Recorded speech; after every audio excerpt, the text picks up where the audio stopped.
Hi friends, ലിനീസ് food കോർണറിലേക്ക് എല്ലാവർക്കും സ്വാഗതം. മസാല കപ്പലിൻ്റെയാണ് നമ്മുടെ ഇന്നത്തെ റെസിപ്പി. ഒരു ചെറിയ വീഡിയോ ആണ് ഞാനിന്ന് ചെയ്യുന്നത്. ഒരു 5 മിനിറ്റേ ഉള്ളൂ. ആരും ഇത് സ്കിപ്പ് ചെയ്യാതെ കാണണം. കാരണം ഇതിൻ്റെ തുടക്കം മുതൽ അവസാനം വരെ തന്നെ നമുക്കിതിൻ്റെ ഓരോരോ പ്രത്യേകതകളുണ്ട് ചെയ്യുന്നതിൽ. അപ്പോൾ അത് കാണുന്നതിന് മുന്നേ എൻ്റെ ചാനൽ ഇതുവരെ സബ്സ്ക്രൈബ് ചെയ്യാത്തവരൊന്ന് സബ്സ്ക്രൈബ് ചെയ്തേക്കാം.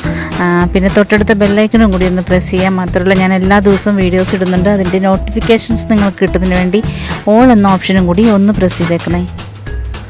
അപ്പോൾ നമുക്ക് നമ്മുടെ വീഡിയോയിലേക്ക് പോവാം.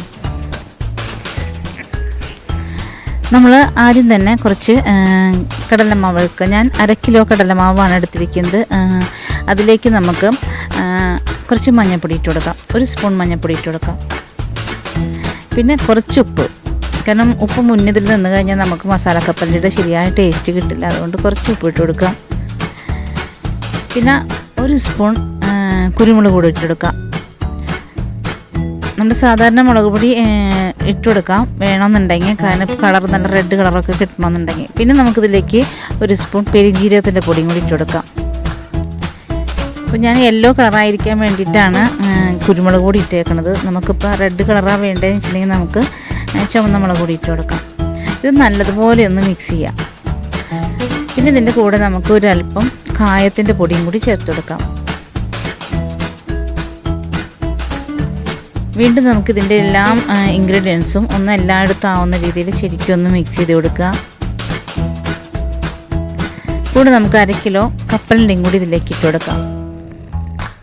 1/2 കിലോ കടലമാവാണ് എടുത്തിരിക്കുന്നത്. അതിന് ഞാൻ 1/2 കിലോ കപ്പലിൻ്റെയും കൂടി ഇട്ടിട്ടുണ്ട്. അപ്പോൾ നമുക്ക് ഇതിൽ മാവ് കുറച്ച് മതി എന്നുണ്ടെങ്കിൽ കുറയ്ക്കാം. പക്ഷെ ഞാനിതിൽ മാവിൻ്റെ ആ ഒരു സാന്നിധ്യം കൂടുതലായി കിട്ടാൻ വേണ്ടിയാണ് രണ്ടും ഈക്വലായിട്ട് എടുത്തിരിക്കുന്നത്. ഇത് നമുക്കിനി ഒരു 3-4 പോർഷനായിട്ട് മാറ്റിയിട്ട് നമുക്ക് നനച്ചെടുക്കണം. കാരണം ഒരുമിച്ച് നമ്മൾ നനച്ച് കഴിഞ്ഞിട്ടുണ്ടെങ്കിൽ കട്ട പിടിച്ച് പോകും. ഇതിലേക്ക് നമുക്ക് പിന്നെ വേണ്ടത് കുറച്ച് വെളുത്തുള്ളി നേരിതാക്കി അരിഞ്ഞത്, പിന്നെ കുറച്ച് വേപ്പില. ഇനി നമുക്കിത് നനച്ചെടുക്കാം. കുറച്ച് വീതം നനച്ചാൽ മതി. കപ്പലണ്ടി വെള്ളം വലിച്ചെടുക്കുമ്പോൾ എന്താ സംഭവിക്കുന്നത് വെച്ചിട്ടുണ്ടെങ്കിൽ നമ്മൾ ഈ മിക്സ് ചെയ്ത് വെച്ചിരിക്കുന്ന എല്ലാം കൂടി ഒന്ന് ഒരുമിച്ച് കട്ടയായിപ്പോൾ പിന്നെ നമുക്കത് വിടർത്തി വെളിച്ചെണ്ണയിലേക്ക് ഇടാനായിട്ട് പാടായിരിക്കും. അപ്പോൾ ഒരു ട്രിപ്പിനുള്ളത് ഞാൻ മിക്സ് ചെയ്തിട്ടുണ്ട്. ഇതിനൊരു തവ സ്റ്റൗവിൽ വെച്ച് വെളിച്ചെണ്ണ തിളച്ച് വന്നിട്ടുണ്ട്. അതിലേക്ക് നമുക്ക് ഇട്ട് കൊടുക്കാം. കൈകൊണ്ട് തന്നെ നമ്മൾ പിഞ്ചി ഇടണം. സ്പൂൺ കൊണ്ട് എടുത്തിടരുത്.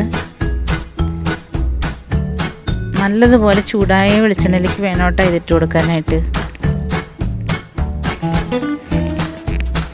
എന്നിട്ട് ഒരു 1/2 മിനിറ്റ് ഈ തിളച്ച വെളിച്ചെണ്ണയിൽ കിടന്ന് ഒന്ന് കുക്കായ ശേഷം നമ്മൾ ഒരു ചെറിയ സ്പൂണോ അല്ലെങ്കിൽ ഫോർക്കോ എന്തെങ്കിലും എടുത്ത് പതുക്കി ഒന്ന് ഇത് ഒന്ന് വിടർത്തി കൊടുക്കുക. ആ കട്ട പിടിച്ചിരിക്കുന്ന ആ കപ്പലിൻ്റെ ഒക്കെ ഉണ്ടല്ലോ, അതൊന്ന് പതുക്കെ ഒന്ന് വിടർത്തി കൊടുക്കണം. അതുപോലെ ഒന്നാക്കി കൊടുത്തു കഴിഞ്ഞാൽ എല്ലാം വിട്ട് പോരും. ശരിക്കും മൊരിഞ്ഞ് കഴിഞ്ഞിട്ട് നമ്മൾ വിടർത്തണമെന്ന് വെച്ചിട്ടുണ്ടെങ്കിൽ ആ മാവൊക്കെ അതിൽ നിന്ന് വിട്ടുപോരും. അങ്ങനെ ഉണ്ടാവരുത്. നേരത്തെ തന്നെ വിടർത്തി കൊടുക്കണം. ഇതിലേക്ക് നമുക്ക് ഒരു പിടി അരിഞ്ഞ വെളുത്തുള്ളിയും കൂടി ഇട്ട് കൊടുക്കാം. പിന്നെ കുറച്ച് വേപ്പില ഇട്ട് കൊടുക്കാം.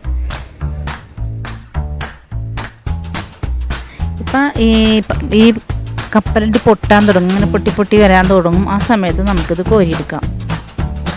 വെളുത്തുള്ളിയും കൂടി നല്ലതുപോലെ മൊരിഞ്ഞ് വരണം കേട്ടോ, പക്ഷെ കരിഞ്ഞു പോകരുത്. ഇനി നമുക്ക് അടുത്ത ബാച്ച് ഇട്ട് കൊടുക്കാം.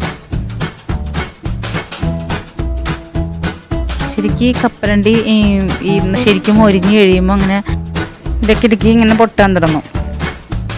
അപ്പോൾ ആ സമയത്ത് വേണം നമ്മളത് കോരിയെടുക്കാനായിട്ട്.